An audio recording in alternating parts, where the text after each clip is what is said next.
కోరుతున్నాను.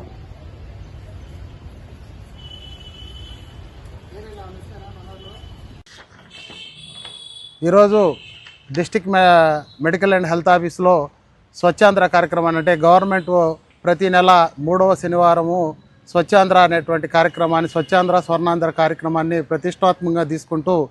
ప్రతి హాస్పిటల్లో కూడా మరి వచ్చేటువంటి ప్రజలందరికీ కూడా అన్ని సేవలు అందుబాటులో ఉండేటట్టుగా, వాళ్ళకి కావాల్సినటువంటి సర్వీసెస్ని కరెక్ట్గా ఉండేటట్లుగా, ఆ తర్వాత హాస్పిటల్స్లో మరి సేఫ్గా ఉండేటంటే ఆ చుట్టుపక్కల ప్రదేశం మొత్తం కూడా మరి పచ్చటి మొక్కలతోటి ఉండడము, అలాగే హాస్పిటల్లో ఎట్లాంటి ఎలుకలు కానీ ఇలాంటివి ఏమీ లేకుండా ఉండేటట్టుగా నివారించడానికి, అలాగే మరి మన హాస్పిటల్స్లో మరి ప్రతి ఒక్క పేషెంట్కి అవసరమైనటువంటి త్రాగునీరు అందేటట్టుగా, మరి ప్రతి ఒక్కరికి కూడా అన్ని మందులు అందుబాటులో ఉండేటట్టుగా చేయాలనే ఉద్దేశంతో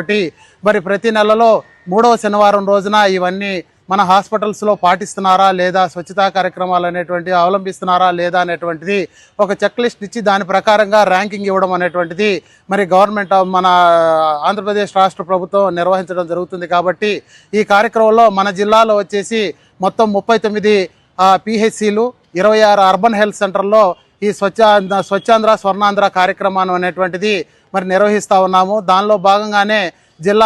జిల్లా వైద్య శాఖ అధికారి కార్యాలయంలో కూడా ఈరోజు స్వచ్ఛాంధ్ర కార్యక్రమాన్ని ప్రారంభిస్తూ దానిలో పాటుగా మరి మా డిస్టిక్ ఆఫీసర్ అయినటువంటి మరి గీతాంజలి మేడం గారి ఆధ్వర్యంలో మేము ప్రతిజ్ఞ చేయడం జరిగింది. ప్రతిజ్ఞతో పాటుగా మరి ప్రజలందరికీ కూడా ఈ స్వచ్ఛాంధ్రత గురించి మనము ఈరోజు ఈ నెల థీమ్ వచ్చేసి ప్లాస్టిక్ వ్యర్థాలని వాడకూడదు అనేటువంటి థీమ్ని, మళ్ళీ మనము రీయూజబుల్స్ని వాడాలి అంటే ఏ వస్తువుల్ని మనం అంటే ప్లాస్టిక్కి ప్రత్యామ్నాయంగా వాడాల్సిన వస్తువులు గురించి ప్రజల్లో అవగాహన కల్పించడం కోసం ప్రతి చోట కూడా ఊరూరా ఈరోజు అన్ని యొక్క డిపార్ట్మెంట్లలో ఈ ర్యాలీ కార్యక్రమం అనేటువంటిది చేపడతా ఉన్నాం. కాబట్టి ఈ కార్యక్రమాన్ని ప్రజలు తెలుసుకొని మరి ప్లాస్టిక్ వాడకం అనేటువంటిది తగ్గించాలని చెప్పి తెలియజేస్తూ ఉన్నాం.